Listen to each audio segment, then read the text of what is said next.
Hello மக்களே, அனைவருக்கும் இனிய காலை வணக்கம். எல்லாரும் எப்படி இருக்கீங்க? இன்னைக்கு காலையில் கொஞ்சம் சீக்கிரமாக எழுந்து கடந்த ஒரு வாரமாக துணி துவைக்கலைங்க. ஏன்னா எல்லாமே காரணம் இந்த பனி தான். ரீசன் என்னென்னா, சளி பிடிச்சிக்கிட்டு போய் தண்ணியில் கை வைக்கவே முடியல. ஆனாலும் கடந்த ஒரு வாரம் கிட்டத்தட்ட துணி துவைக்காமல் அப்படியே போட்டு வச்சுருந்ததால் இன்றைக்கி துவைச்சிடலாம், வேறு வழியே இல்லை, ஜுரமே வந்தாலும் துவைச்சி தான் ஆகணும்னு சொல்லிட்டு எல்லாத்தையும் எடுத்துகிட்டு போய் மாடியில் வச்சாச்சு.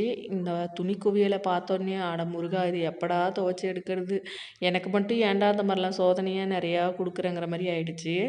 ஏன்னா இதுக்கு முன்னாடி நாள் தான் ஒரு பெரிய சம்பவம் பண்ணி விட்டேன். என் பையனை வாங்க போகிறேன்னு படிக்கட்டிலேருந்து உருண்டு பிறண்டு விழுந்ததில் என் கால் கொஞ்சம் முட்டிக்கு நடுவில் கொஞ்சம் ப்ராப்ளம் ஆகிடுச்சு. ஸோ நடக்கவே முடியல.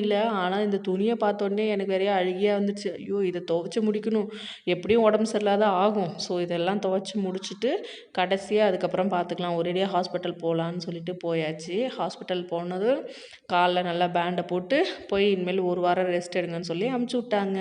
பாய்.